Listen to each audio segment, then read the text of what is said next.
Bienvenue sur HDES Institute, cette chaîne qui vous propose des formations en data science, en data analyse, qui vous permet d'être consultant data, qui vous apprend à coder en Python, R, qui vous apprend à mettre en place des dashboards dynamiques sous Tableau, Power BI, Toucan Touco et bien d'autres.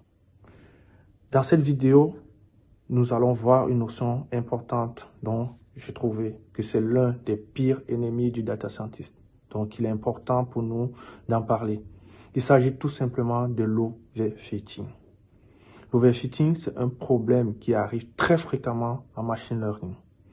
Donc, c'est cette notion que nous allons voir tout au long de cette vidéo. Si vous êtes intéressé et si vous voulez en savoir plus, alors restez jusqu'à la fin.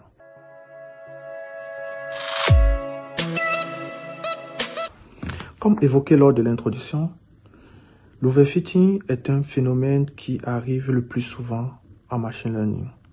Il survient lorsque nous voulons mettre en place nos modèles de prédiction. Il faut savoir qu'un modèle a un objectif principal qui est de prédire. Et par conséquent, il doit s'adapter parfaitement à la réalité. C'est-à-dire, lorsque nous mettons en place un modèle, le modèle apprend sur une base avec des informations précises. Il faudrait que ce modèle puisse arriver à de meilleurs résultats, à de bons résultats aussi dans une nouvelle base. Donc, parler d'overfitting, c'est tout simplement dire que notre modèle a intégré énormément d'informations de notre base d'apprentissage, mais n'arrive pas à transmettre ces informations ou bien à bien prédire dans une nouvelle base. Donc, on dit notre modèle a overfité. Notre modèle, il est bien calibré sur la base d'apprentissage. Il donne de très très bons résultats sur la base d'apprentissage. Il prédit énormément, super bien sur la base d'apprentissage. Les critères que vous pouvez calculer, que ce soit des critères des modèles de régression ou des modèles de classification, sont bons, performants, rien à dire. Mais lorsque nous mettons une nouvelle base, la base de test, alors le modèle se fracasse. Le modèle n'arrive pas à avoir de bons résultats. Il s'agit tout simplement de l'overfitting. Pourquoi est-ce que c'est si problématique l'overfitting? Alors, parfois, lorsqu'on lance notre modèle sur la base d'apprentissage, nous sommes contents, on se dit, on a le meilleur modèle possible. Et on se presse à lancer notre modèle en production. Alors que notre modèle est tout simplement faux, car il n'arrive pas à répondre aux problèmes sur lesquels il a été construit. Si on a un bon résultat sur notre base d'apprentissage et que dans le test, il n'arrive pas à reproduire, à se généraliser, à produire les mêmes résultats, alors nous pourrons nous tromper sur des décisions que nous pourrons prendre par la suite.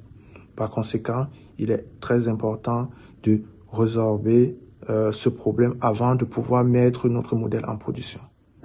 Les problèmes d'overfitting interviennent très très souvent lorsqu'on utilise des modèles très complexes ou alors lorsque notre base d'apprentissage ne contient pas suffisamment d'informations qui nous permettent de pouvoir généraliser sur d'autres bases. Voilà. Alors, du coup, comment outrepasser l'overfitting? La première méthode, c'est de faire la cross-validation, c'est-à-dire segmenter notre base de test en plusieurs blocs et calibrer notre base d'apprentissage en le testant sur des différents blocs pour pouvoir faire sortir nos différents critères de validation ou de mesure de performance de notre modèle. La deuxième méthode, c'est d'ajouter des données dans notre base d'apprentissage. Parce que plus vous ajoutez des données, plus le modèle intègre des informations qu'il pourra reproduire sur d'autres bases. La troisième solution, c'est tout simplement de réduire le nombre de variables, de retenir uniquement des variables importantes. La quatrième solution, c'est d'utiliser des modèles simples, des modèles qui peuvent être généralisés sur d'autres bases.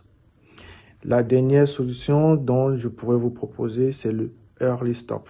Early Stop, c'est une technique qu'on utilise le plus souvent qui permet d'arrêter l'apprentissage du modèle lorsque le modèle commence à atteindre un seuil critique ou veut arriver à l'overfitting.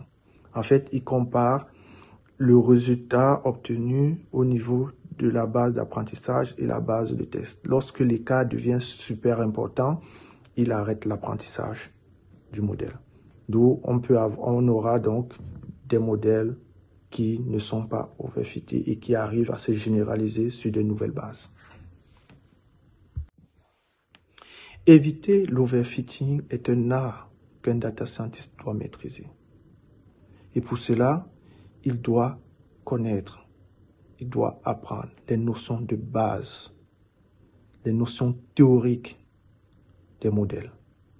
Il doit maîtriser toutes les notions en statistique. Il doit maîtriser toutes les notions de base du machine learning. Globalement, il doit avoir une très bonne formation de data scientist. Alors, H2ES Institute vous accompagne dans cette formation. H2ES Institute vous offre des formations en data science, des formations en data analysis, des formations de machine learning engineer, des formations de qualité dans le domaine de la data. Donc, si vous voulez être data scientist comme moi, alors rejoignez-nous à H2ES Institute. Vous ne serez pas déçus. Si vous avez aimé la vidéo, n'hésitez pas à vous abonner, à liker, à laisser des commentaires et à cliquer sur la cloche de notification pour ne pas manquer les prochaines vidéos. Merci.